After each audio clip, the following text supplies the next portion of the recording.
বৃষ্টি ছিল না এই বিলাসবহুল ইউনাইটেড আরব আমিরাতে, কিন্তু একদিনের বৃষ্টিতেই রূপ নেই এক ভয়াবহ বিপর্যয়ের। এটি হচ্ছে আমার বাসার একদম সামনের রাস্তা। বাসা থেকে বের হওয়ার এখন কোনো উপায় নেই।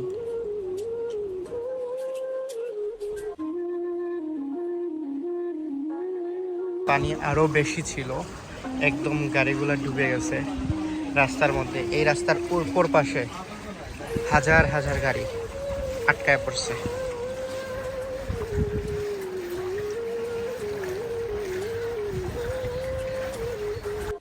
যখন গাড়ি চলতেছিল তখন পানির ঢেউয়ের সাথে দোকানের গ্লাসগুলো ভেঙে যাচ্ছিল।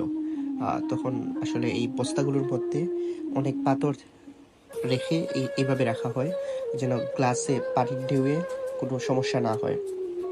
তারপরও অনেক শপের গ্লাস ভেঙে গেছে, অনেক শপের ভিতরেও পানি চলে গেছে।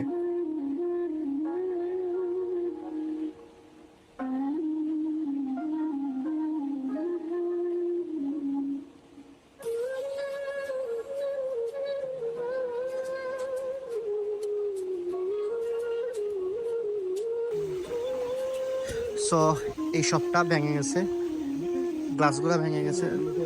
সো অনেক মানুষ এখানে জড়ো হয়ে আসছে, কোনোভাবে চেষ্টা করছে যে এইগুলা ফিক্স করার।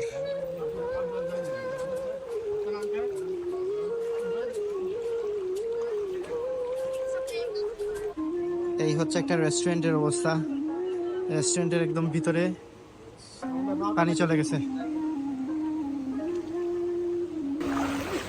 একদম শপের ভিতরে পানি।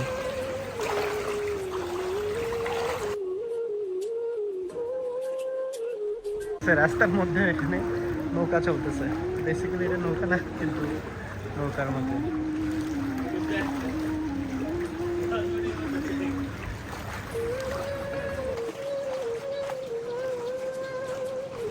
রাস্তার ওপর পাশে বাস, মিনি বাস, কার, এভাবে হাজার হাজার গাড়ি স্টপ হয়ে আছে। ওইগুলো আসলে ট্রাফিক সিগনালে যেভাবে গাড়িগুলো স্টপ হয় না, একদম ওইভাবে। এত ভারী বর্ষণ হয় যে কিছুক্ষণের মধ্যেই পানি এত বেশি বাড়তে থাকে যে ওইগুলোর সামনে যেতে পারেনি। সো আমি এখন ঠিক শারজাহ সিটি সেন্টার, এটা আমার পিছনে শারজাহ সিটি সেন্টার।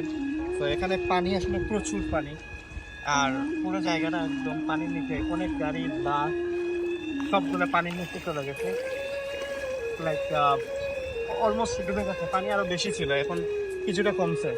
আসলে এটা ভাবা যায় নাই কখনো যে এত পানি বা এভাবে আসবে। অল্প একটা বৃষ্টির কারণে এত পানি জমে গেছে রাস্তাগুলোতে।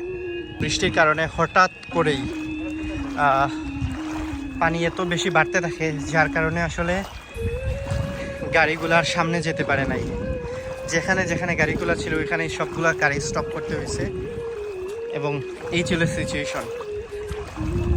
আসলে কখনোই কেউ আসলে ভাবে নাই যে এই পরিমাণে পানি বাড়তে থাকবে। পুরো এলাকা একদম, রাস্তা, দোকান, অনেক দোকানের ভিতরে পানি চলে গেছে। যে ভিতরে যাওয়ার কারণে এগুলা ছিল অনেক সুপার শপগুলা, যাদের অনেক প্রোডাক্ট ছিল যেগুলা নিচে, একদম শপের নিচে, ঠিক আছে। কিন্তু ওইগুলা কিচ্ছু মানে করার নাই, এগুলা কোনোভাবেই এই প্রোডাক্টগুলো একদম নষ্ট হয়ে গেছে। পানি এইভাবে আসলে এই আমিরাত সরকার কখনো কল্পনাও করতে পারে নাই যে এভাবে বৃষ্টি হবে আর এভাবে পানিবন্দী হয়ে পড়বে। এই যে শারজাহ সিটিটা, এখানে আসলে ড্রেনেজের কোনো ব্যবস্থা নাই যে পানিগুলা ইজিলি, পাশেই সাগর আছে কিন্তু সাগরে চলে যাবে, কিন্তু কোনো সিস্টেম নাই। এই পানিগুলাকে এখন পাম্প করে আসলে সাগরে ফেলতে হচ্ছে, এবং এত এত বেশি পানি যে আগামী 3-4 দিন 5 দিনও লাগতে পারে যে পানিগুলা ফেলতে। প্রচুর পানি।